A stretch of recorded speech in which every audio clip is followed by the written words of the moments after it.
네, 오늘은 이 사도행전 10장 9절부터 23절의 말씀을 가지고 속된 것을 분별해야 합니다 라는 제목으로 함께 말씀을 나누고자 합니다.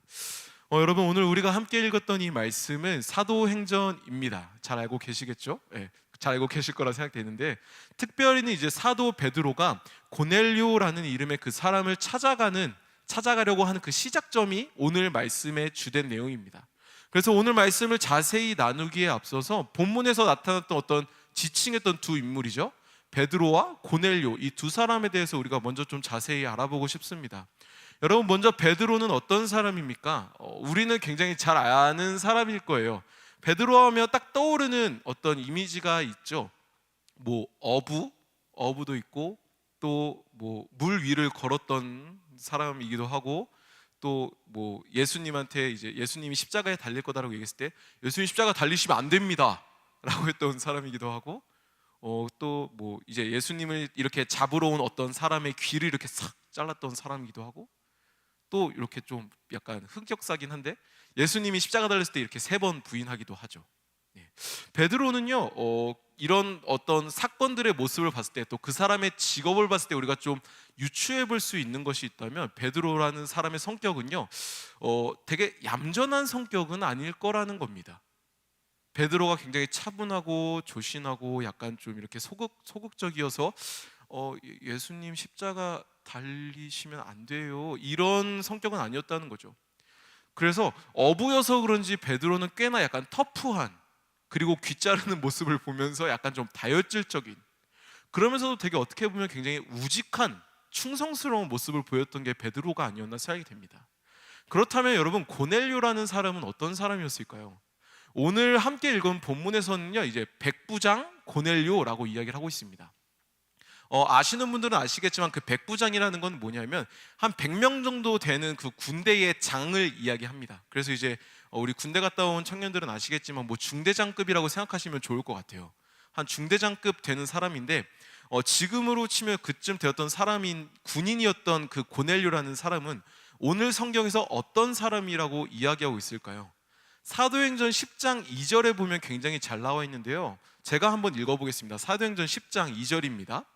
그가 경건하여 온 지방과 더불어 하나님을 경외하며 백성을 많이 구제하고 하나님께 항상 기도하더니. 성경은 백부장 고넬료를 향해서 하나님을 경외하던 사람이라고 이야기하고 있습니다. 그래서 오늘 읽은 본문 22절에서는요, 고넬료에 대해서 이야기할 때 의인이라고 이야기하고 있습니다. 비록 이 고넬료라는 사람은 유대인이 아닌 로마 군대의 지휘관이긴 했지만, 그럼에도 불구하고 고넬료라는 그 백부장 고넬료라는 그 사람은 하나님을 경외하던 이방인이었던 거죠. 이런 고넬료에게 베드로가 찾아가기 전에 나오는 내용, 그래서 출발하기 직전에 나오는 그 에피소드가 오늘 본문의 전체적인 흐름이라는 겁니다. 그 가운데서 우리는 먼저 오늘 말씀에 나오는 베드로의 모습을 좀 자세히 보고 싶습니다. 오늘 우리가 함께 읽었던 본문 10장 9절부터 16절까지의 말씀을 우리가 다시 한번 같이 읽어보도록 하겠습니다. 함께 읽겠습니다. 이튿날 그들이 길을 가다가 그 성에 가까이 갔을 그때에 베드로가 기도하려고 지붕에 올라가니 그 시각은 제6시더라. 그가 시장하여 먹고자 하매 사람들이 준비할 때에 황홀한 중에 하늘이 열리며 한 그릇이 내려오는 것을 보니 큰 보자기 같고 내 귀를 메어 땅에 들이웠더라. 그 안에는 땅에 있는 각종 4발 달린 짐승과 기는 것과 공중에 나는 것들이 있더라. 또 소리가 있으되 베드로야 일어나 잡아 먹어라 하거늘 베드로가 이르되 주여 그럴 수 없나이다. 속되고 깨끗하지 아니한 것을 내가 결코 먹지 아니하였나이다 한되, 또 2번째 소리가 있으되 하나님께서 깨끗하게 하신 것을 내가 속되다 하지 말라 하더라. 이런 일이 3번 있은 후 그 그릇이 곧 하늘로 올려져 가니라. 아멘. 여러분, 오늘 우리가 함께 나눌 첫 번째 메시지는 우리의 기준으로 속되다 판단하면 안 됩니다 입니다. 우리 같이 한번 따라해 보겠습니다. 우리의 기준으로 속되다고 판단하면 안 됩니다. 네, 여러분 혹시 그 좀 과거의 모습을 한번 좀 상상해 보고 싶어요. 여러분 혹시 어렸을 때 그런 경험이 있으십니까? 나는 너무 하기 싫은데 부모님이 하라고 해서 이렇게 어쩔 수 없이 억지로 했던, 끄덕이시는 분이 벌써 나오고 있네요. 저도 사실 그런 게 있었어요. 여러분들 저를 보면 어떤 이미지이실지는 모르겠어요. 근데 제가 어렸을 때 미술을 좀 했습니다. 그리고 플룻도 제가 좀 했어요. 그래서 미술은 제가 한 4년 정도 했습니다. 미술을 한 4년 정도 이렇게 그림을 그렸고요. 그리고 플룻 같은 경우는 제가 초등학교 2학년부터 했으니까 한 7년 정도? 7년 정도 했습니다. 그래서 조금 제 얘기, 자랑이 아니라 제 얘기를 조금 하면은 초등학교 때 제가 저희 초등학교 대표로 이제 미술 대회를 이렇게 나가고는 했었어요. 나갔었고, 또 플룻으로는 이제 중학교 때 그 음악 선생님이 저한테 너 예고 준비해 보지 않겠냐, 뭐 그런 정도로 이제 뭐 그런 걸 많이 했었는데, 사실 이 얘기를 하는 이유가 뭐냐면 어릴 적에 제가 너무 산만했었어요.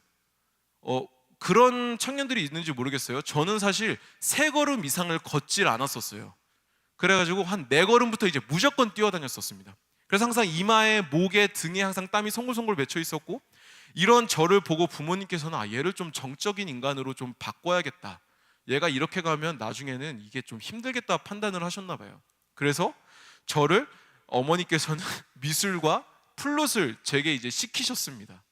사실 그 당시 저는 그게 너무 싫었어요. 너무 싫었습니다. 왜냐하면 다른 친구들은 학교에 남아서 축구하고 애들이랑 뭐 얼음땡하고 경찰과 도둑하고 뭐 꼼꼼이하고 뭐 이런 놀이들을 많이 했는데, 저만 학원을 가야 되기 때문에 너무 그게 싫었어요. 근데 지금 잠잠히 그때의 저의 모습을 생각해 보면은, 만약 제가 그 당시에 미술과 음악을 하지 않았었다면 저는 아마 공부를 하지 않았을 거예요. 아예. 뭐 사람 일 어떻게 될지 모르잖아요. 저는 분명히 장담컨대 저는 안 했을 겁니다. 왜냐하면 제가 노는 걸 너무 좋아하고 사람과 함께 노는 걸 또 더 좋아하기 때문에 그때의 저였다면 아마 공부는 손에 대지도 않았을 거예요. 엄청 산만한 사람이 되었었겠죠. 그래서 그때는 몰랐지만 지금 와서 생각해 보니까 어떤 부모님의 그런 큰 그림, 나는 싫었지만 어떻게든 좀 이렇게 나를 좀 이런 표현이 좀 그럴 수 있는데, 사람 되게 하려고 좀 그렇게 하셨던 게 조금 이제 와서 생각해 보니 이해가 되더라고요. 제가 저의 어떤 어렸을 적 그 이야기, 저의 삶의 과정의 이야기를 한 이유가 뭐냐면, 오늘 말씀에서 나오고 있는 그 베드로의 모습도 마찬가지이기 때문입니다.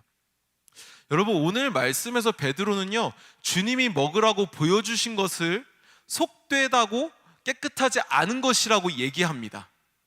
그리고는 당당하게 얘기해요. 주님, 저 못 먹어요. 안 먹겠습니다, 주님. 베드로가 여러분 이렇게 얘기한 이유가 있어요. 사실은 그냥 자기 마음대로 한 게 아니라 레위기 11장에 나오는 그 규례 때문에 그래요. 그 시대 당시에 어떤 좀 율법적인 것이죠. 베드로는 이것을 기억했던 거예요. 그래서 그것을 철저하게 지켰던 거죠. 사실 베드로를 생각해 보면 예전에 이제 예수님을 3번 부인했었잖아요. 그것 때문에 어쩌면 더 목을 메고, 하나님, 나 이제는 달라졌어요. 나 이제 흔들리지 않습니다, 뭐 이렇게 했었던 거가 싶기도 합니다. 어쨌든 주님께서는 이런 베드로에게 두 번째로 또 말씀을 하시는데 뭐라고 하시죠? 하나님께서 깨끗하게 하신 것을 네가 속되다고 하지 마. 이런 일이 3번이나 있은 후에 주님은 베드로에게 환상으로 보이셨던 그 그릇을 하늘로 올려 보내시죠. 여러분, 여기서 우리가 생각해 볼 부분이 있습니다. 도대체 왜 하나님께서는 레위기에서 정해주셨던 그 부정한 것들을 이제 와서는 깨끗하다고 말씀하신 걸까요? 좀 아이러니 아닙니까? 분명 레위기 7장을 보면 부정한 것을 만지고 하나님께 속한 재물을 먹으면 백성 중에서 끊어진다라고 분명히 얘기하고 있어요. 그래서 이런 내용 때문에 베드로는 더 강하게 약간 좀 마음속에, 하나님, 나 이제 좀 달라졌어요, 뭐 이런 마음도 있었을 수 있겠죠. 하나님한테 나 이거 못 먹습니다, 하나님, 나 이거 안 먹습니다, 딱 이렇게 선을 그었던 것이겠죠. 근데 우리가 잘 생각해봐야 될 건, 레위기에서 나왔던 그 내용은요, 사람이 정한 게 아니에요. 하나님이 정하신 거죠. 하나님이 우리에게 하나님의 백성으로서 살게 하게끔 거룩하게 하려고 그 규칙을 주셨다는 거예요. 근데 왜 하나님께서는 오늘 말씀에서 반대로 얘기하고 있냐는 거죠. 여러분, 이거에 대한 답은요 굉장히 간단합니다. 왜냐하면 이제 속된 짐승을 먹는다고 해서 사람들의 속성이 더 이상 속하게 되지 않기 때문입니다. 쉽죠? 여러분, 속하게 된다는 게 뭡니까? 부정하게 된다는 거예요. 이걸 조금 쉬운 표현으로 풀어본다면 하나님의 거룩함을 우리의 더러운 것으로 이렇게 가리우는 그런 것을 얘기합니다. 속한 것을 다시 깨끗하게 하기 위해서는요, 그 구약시대 당시에 뭘 했었냐면 다른 생명을 통해서 죄를 사함받아야 했었어요. 그게 그 당시에 어떤 규칙이었죠. 하나님이 주신 방법이었고요. 하지만 우리는요, 이 과정 가운데서 알고 있는 게 하나 있어요. 잘 생각해 보세요. 구약의 레위기와 신약의 사도행전 이 사이에 중요한 사건이 하나 있지 않습니까? 네, 그것은 바로 예수님의 십자가 사건인 것입니다. 가장 완전한, 가장 완벽한 희생제사가 예수 그리스도를 통해서 드려진 것이죠. 그것이 예수님을 통해 드려졌기 때문에 더 이상 우리가 부정하게 되지 않는다는 거예요.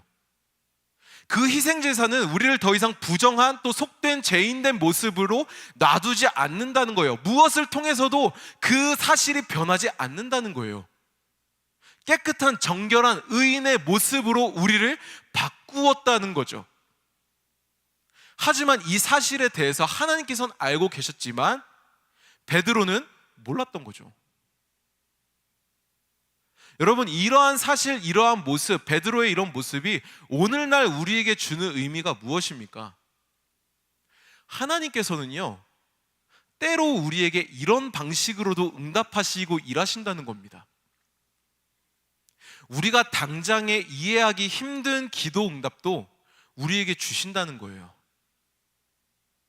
그럴 때 여러분, 솔직히 한번 모습을 좀 돌아봅시다. 내가 원하지 않는, 내가 이해하기 힘든 기도 응답을 받았을 때, 상황이 왔을 때 여러분, 우리 어때요? 되게 이렇게 막 평안이 넘치십니까?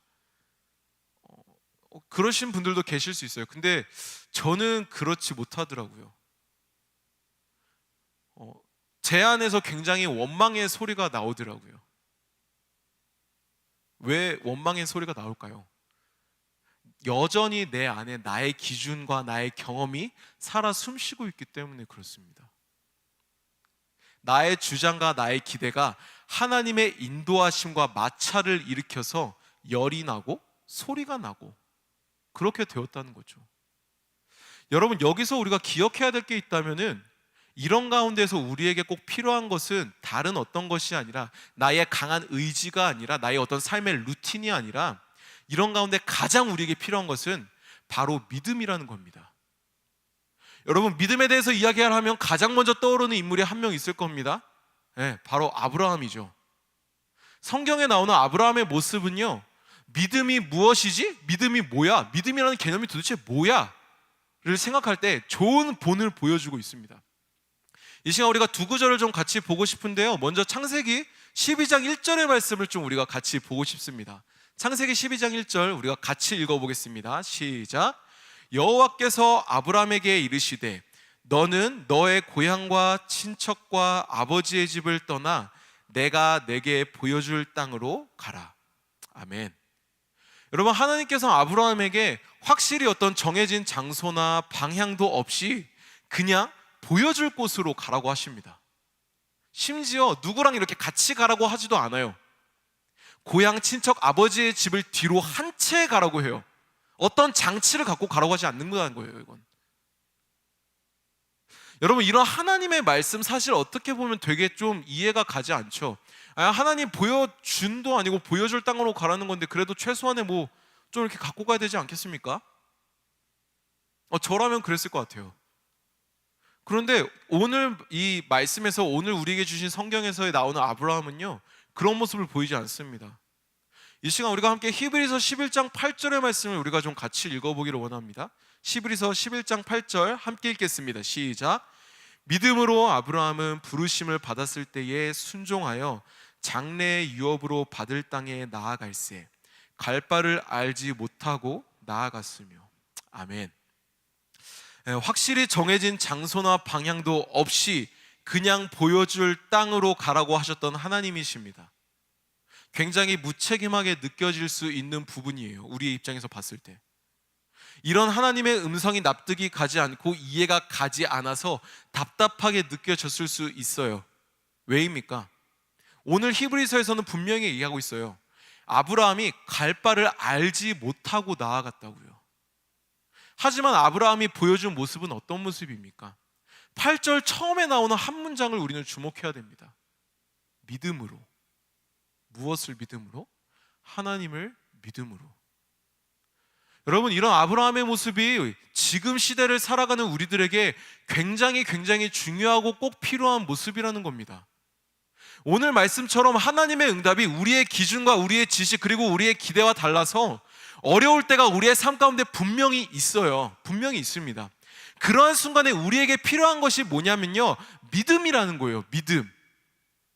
결과를 알지 못할 때 하나님을 신뢰하겠다는 그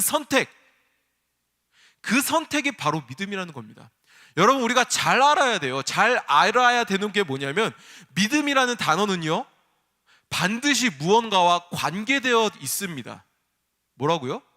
믿음이라는 단어는요, 반드시 무언가와 관계되어 있다고요. 그렇죠. 나를 믿는다. 나는 나를 믿는다. 혹은 나는 돈을 믿는다. 혹은 나는 사람을 믿는다. 그리고 나는 하나님을 믿는다. 믿음이라는 건요, 단순히 어떤 그냥 믿음 이렇게 생각하시면 안 됩니다. 믿음은 나와 그 무언가가 관계되어 있는 것을 이야기해요. 여러분, 그런 면에서 우리가 하나님께 구하는 믿음이라는 것은요, 나와 하나님의 관계가 더 끈끈해진다는 것을 이야기합니다. 하나님을 더 신뢰하고 하나님을 더 의지하고 하나님을 더 사랑하는 것, 그래서 더 가까워지고 더 함께하는 것, 이것을 우리는 한 단어로 표현할 때 믿음이라고 이야기하는 겁니다. 여러분, 저는 여러분들이 이 시간 이렇게 좀 축복하고 싶습니다. 아멘으로 화답하시기를 바랍니다. 여러분들의 인생 속에서 하나님을 향한 믿음이 더욱더 깊어지는 여러분들이 되기를 주님의 이름으로 축복합니다.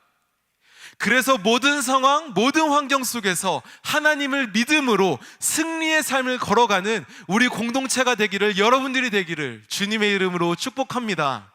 아멘.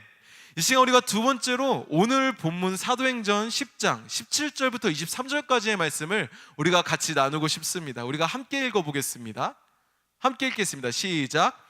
베드로가 본 바 환상이 무슨 뜻인지 속으로 의아해 하더니 마침 고넬료가 보낸 사람들이 시몬의 집을 찾아 문 밖에 서서 불러 묻되 베드로라 하는 시몬이 여기 유숙하느냐 하거늘, 베드로가 그 환상에 대하여 생각할 때에 성령께서 그에게 말씀하시되 두 사람이 너를 찾으니 일어나 내려가 의심하지 말고 함께 가라.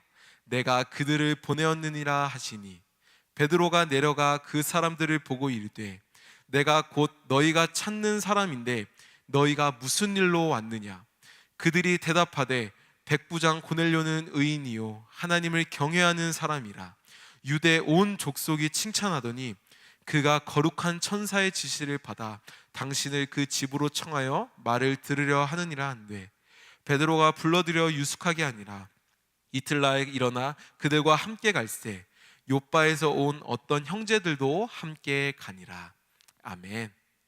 오늘 우리가 함께 나눌 두 번째 메시지는요, 그럼에도 하나님께서는 여전히 일하신다는 것입니다. 이 시간 함께 같이 따라해 볼까요? 그럼에도 하나님께서는 여전히 일하십니다. 네, 여러분들께 또 한 가지 좀 여쭤보고 싶은 게 있습니다. 여러분들 혹시 그 누군가에게 이렇게 이벤트를 해주신 적이 있습니까? 뭐 달다구리한 것도 좋고 알콩달콩한 것도 좋고 담백한 것도 좋고 뭐든 좋으니까 이벤트 해보신 적 있으세요? 네, 뭐 있으신 것 같아요. 보니까 눈빛을 보니까 있는 것 같은데, 뭐 친구 생파를 해줄 때, 또 뭐 부모님께 해드릴 때, 또 뭐 이제 여자친구 남자친구한테 해드릴 때, 또 뭐 많겠죠. 예, 또 뭐 제가 알지 못하는 다른 이벤트들도 많을 건데, 여기서 저는 여러분들께 또 한 가지 한번 물어보고 싶은 게 있습니다. 뭐냐면, 여러분들이 이벤트를 한다고 할 때 가장 중요한 게 뭘까요? 뭔가 머릿속에 뭔가 이렇게 떠올리신 것 같아요. 하나씩 떠올리신 것 같아요. 저는 사실 이벤트를 할 때 가장 중요한 것, 또 가장 이벤트를 효과 있게 만드는 게 무엇일까 이렇게 생각해 보면 몰래 이렇게 비밀리에 하는 그 어떤 뭐라 그래야 되죠? 아마 뭐라고 해야 돼? 단어가 생각이 안 나네요. 하여튼 비밀리에 해야 되는 게 가장 저는 중요하고 이렇게 우리가 지켜야 되는 거다라고 생각을 합니다. 만약에 여러분 생각해 보세요. 어떤 누군가 생파를 해줄 때, 누군가 생일 축하를 해줄 때, 그 당사자가 다 알게 같이 그 당사자의 생일 파티를 준비한다고 생각해 보세요. 여러분, 그러면은 사실 상대방은 뭐 마음으로는 고마워하겠지만 어떤 그 이벤트라고 할 수 없겠죠. 사실 뭐 잔치라고 잔치라고 할까요? 예. 그래서 친구나 연인에게 어떤 이벤트를 해줄 때는 뭐 우리 아직 솔로인 분들 잘 기억하십시오. 제가 해봤더니 굉장히 이 효과가 좋았습니다. 몰래 해주는 게 굉장히 좋아요. 몰래 암암리에 내가 이걸 준비하지 않았다. 너 모르고 있었지? 짠. 이게 굉장히 중요하다는 거예요, 여러분. 예.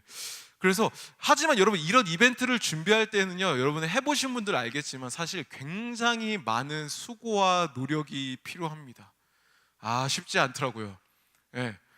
이게 상대방의 일정을 먼저 알아야 돼요.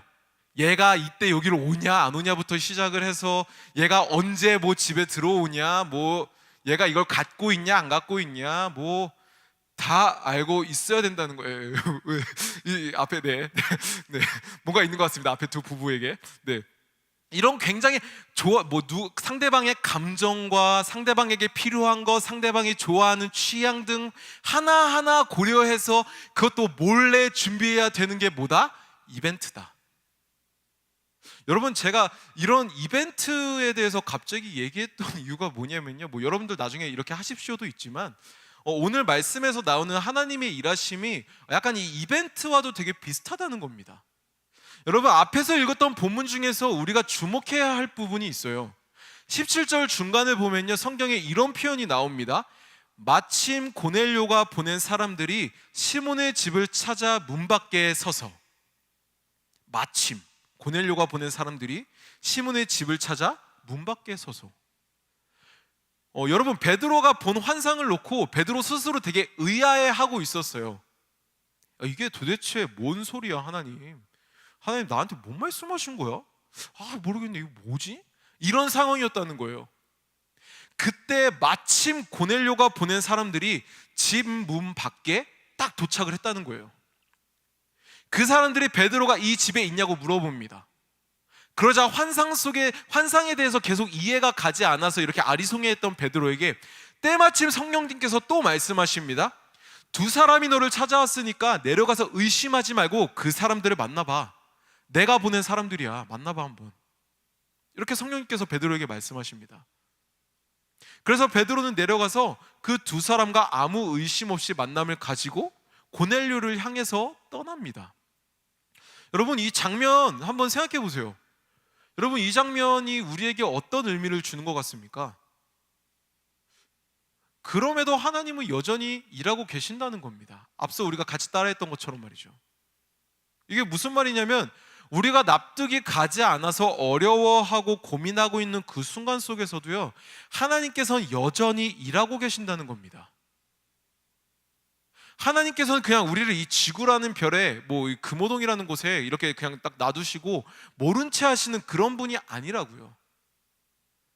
우리가 납득이 가지 않는다고 해서 그냥 우리를 내버려 두시고 포기하시는 하나님이 아니라는 겁니다. 그 가운데서도 하나님께서는 여전히 우리를 위해서 시간과 공간을 뛰어넘어서 빅픽처를 그리시면서 우리를 위해 일하고 계신 분이시라는 거예요. 사실 여러분, 되게 중요한 게 있어요. 그게 뭐냐면 지금 이 순간 가운데에도, 이곳 가운데에 우리를 위해 중보하며 일하고 계신 분이 하나님이시라는 겁니다.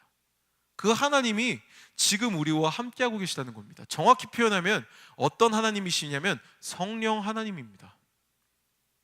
예수님께서 약속하신, 그래서 지금도 이 시간 우리와 함께 하시는 성령 하나님께서 우리 가운데에 함께하고 계신다는 겁니다. 여러분, 제가 이렇게 성령 하나님에 대해서 이야기할 수 있는 이유, 근거가 뭐냐면 성경에서 분명하게 얘기하고 있기 때문에 그렇습니다.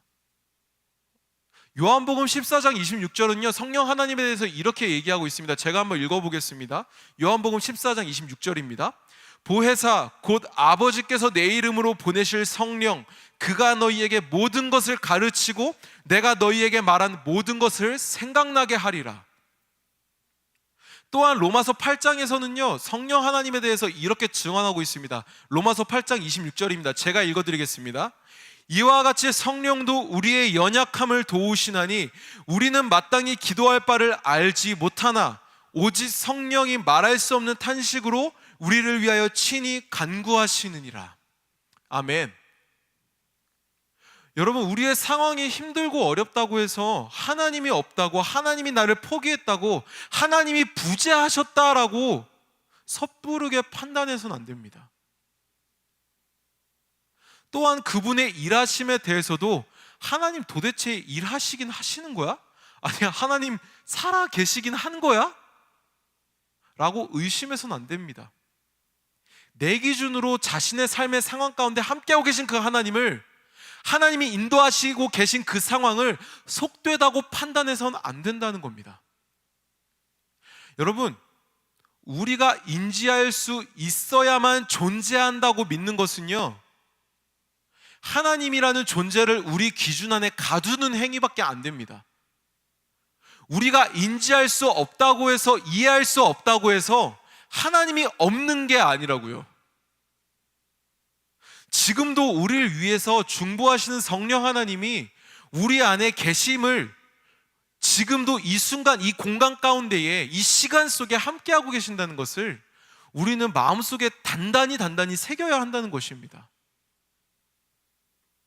여러분, 이제 말씀을 좀 마무리하려고 합니다. 여러분, 혹시 지금의 삶의 자리 가운데에 그 이해하기 힘든 시간을 지나고 계신 분들이 계십니까?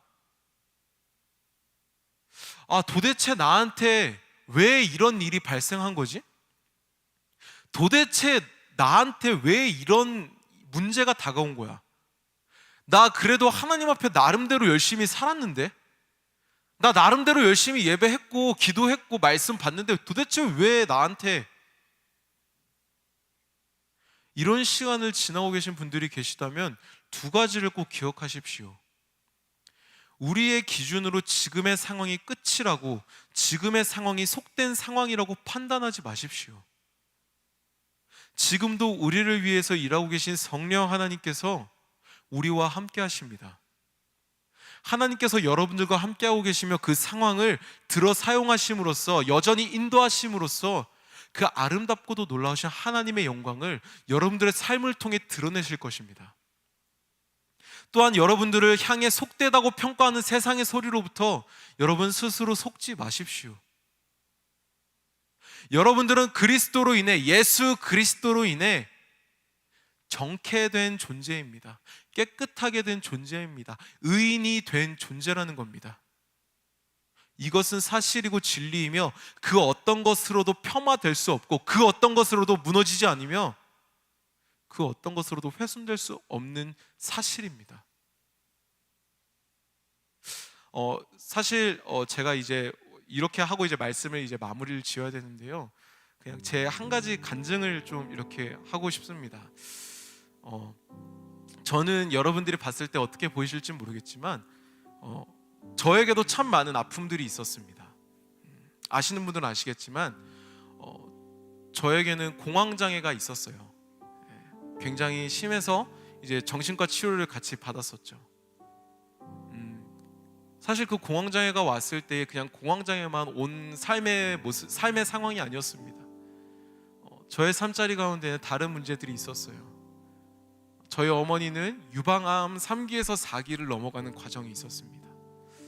그리고 그냥 유방암뿐만이 아니라 그 림프로 이렇게 전이가 되었었어요.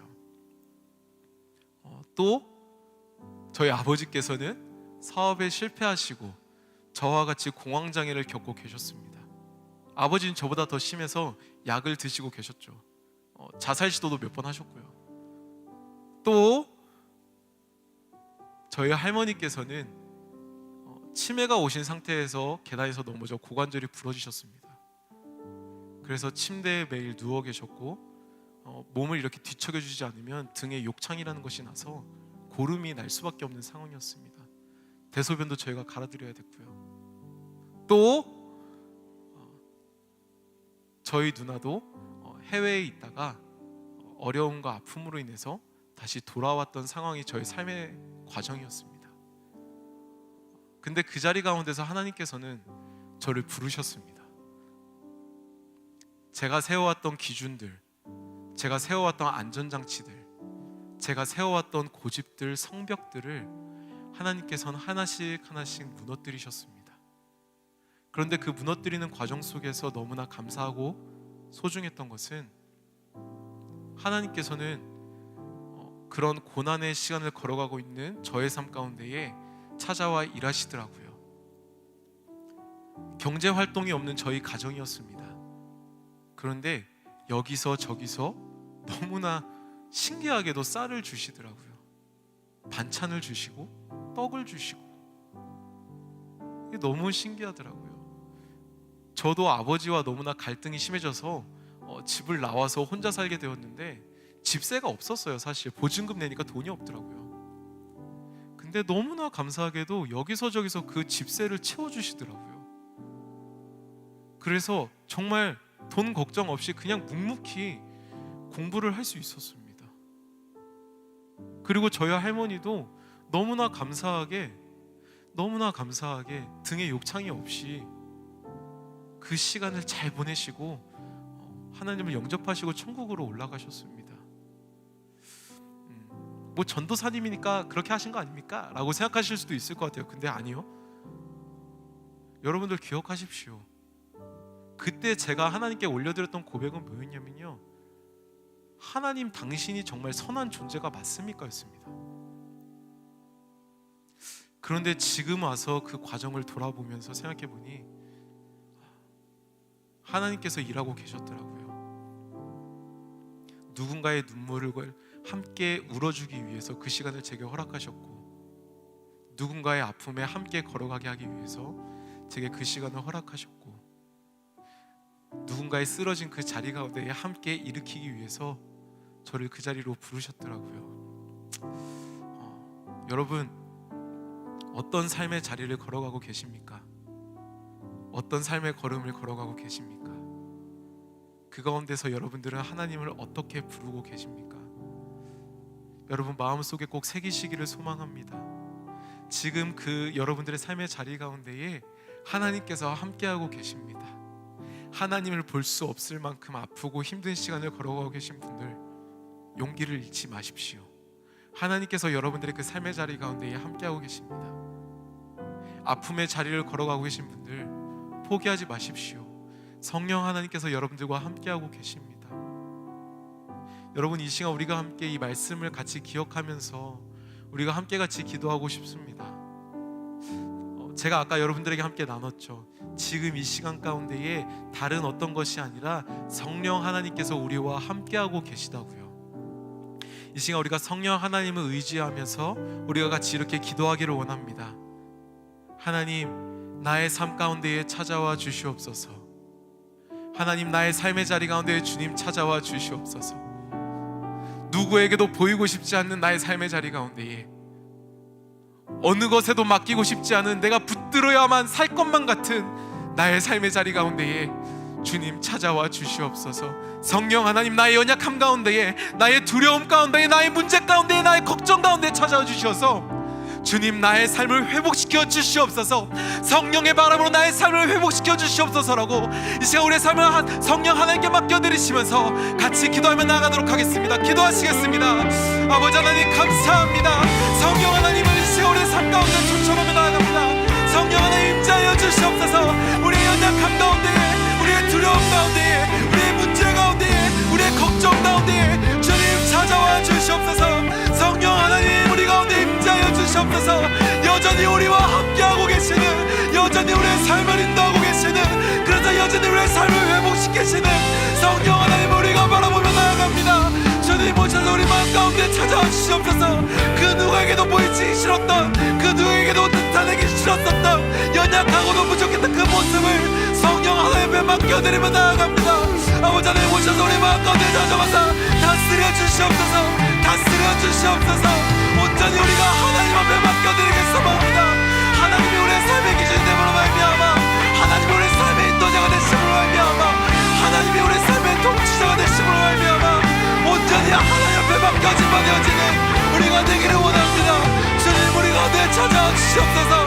우리 한 사람 한 사람의 마음 가운데 주님 찾아가 주심으로 말미암아 이들의 마음을 만져주시옵소서. 이들의 마음을 어루만져 주시옵소서. 이들의 무릎을 세워주시고 이들의 삶을 회복시키시며 이들의 영을 더욱더 뜨겁게 세우시므로 말미암아 온전히 하나님의 그 향한 삶을 담대히 걸어 나아가는 우리가 될 수 있도록 주님 인도하여 주시옵소서. 오 성령 하나님 우리 가운데 임재하여 주시옵소서. 성령 하나님 우리 가운데 자정하사 우리의 그 모든 삶을 다스려 주시옵소서. 모든 것을 새롭게 하시고 모든 것을 회복시키시며 모든 것을 자유케 하시는 성령의 바람을 우리가 구하며 나아가오니 주님 오셔서 우리와 함께하사 우리를 인도하여 주시옵소서. 우리 가운데 자정하여 주시옵소서. 온전히 우리가 그 성령 하나님의 붙들림만 되어져서 살아가는 그 자유한 삶이 되기를 소망합니다. 아버지 하나님 우리 가운데 자정하사 온전히 그 성령 하나님을 따라 살아가는 우리가 되게 하여 주시옵소서. 우리가 오직 주님을 찾는 우리가 되게 하여 주시옵소서. 주님을 바라보는 우리가 되게 하여 주시옵소서. 주님을 따르는 우리가 되게 하여 주시옵소서. 오직 주님을 찾으며 나아갑니다. 주님 오셔서 우리와 함께하여 주시옵소서. 여러분 이 시간 우리가 함께 다시 한번 믿음으로 마음을 모아서 힘껏 하나님 앞에 입을 열어 기도하며 나아가길 소망합니다. 여러분 이 시간 우리가 성령 하나님 앞에 우리의 삶을 맡겨드리기를 원합니다. 여러분들의 두려움을 하나님께 맡겨드리십시오. 여러분들의 걱정을 하나님께 맡겨드리십시오. 여러분들의 기준을 하나님께 맡겨드리십시오. 그러므로 말미암아 우리의 삶이 내 삶이 되는 것이 아니라 온전히 하나님에 맡겨진 삶이 되게 달라고 하나님 나의 삶을 인도하여 주십시오라고 하나님 내 삶을 받아 주십시오라고 이 시간 다시 한번 같이 입을 열어 마음을 모아 기도하며 나가도록 하겠습니다. 기도하시겠습니다. 주여 아버지 하나님 그렇습니다. 온전히 우리의 삶이 하나님의 것임을 다시 한번 고백하며 나아갑니다.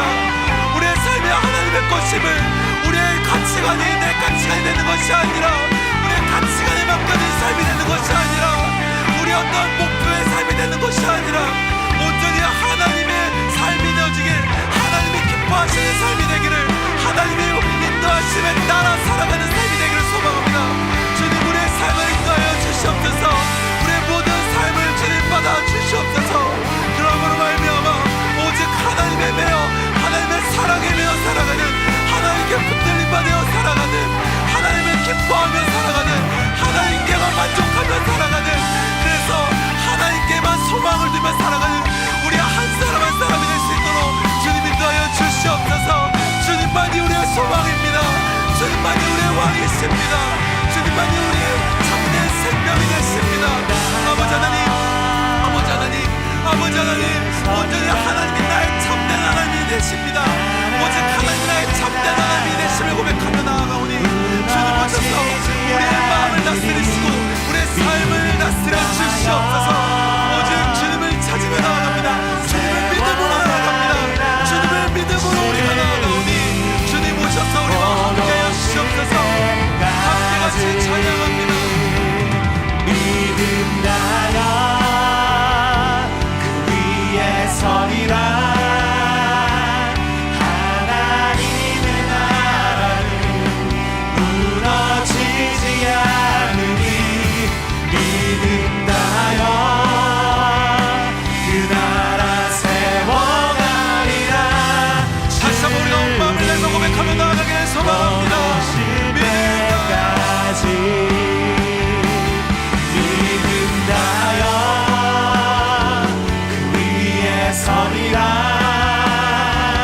하나님의 나라는 무너지지 않으니 믿음 나여 그 나라 세워가리라. 다시 한번 우리의 삶을 주 앞에 맡겨드리시면서 같이 고백하며 나아갑니다. 믿음 나여 믿음 나여 그 위에 성령 하나님이 여러분들의 삶을 세우실 것입니다. 성령 하나님이 여러분들의 삶을 인도하실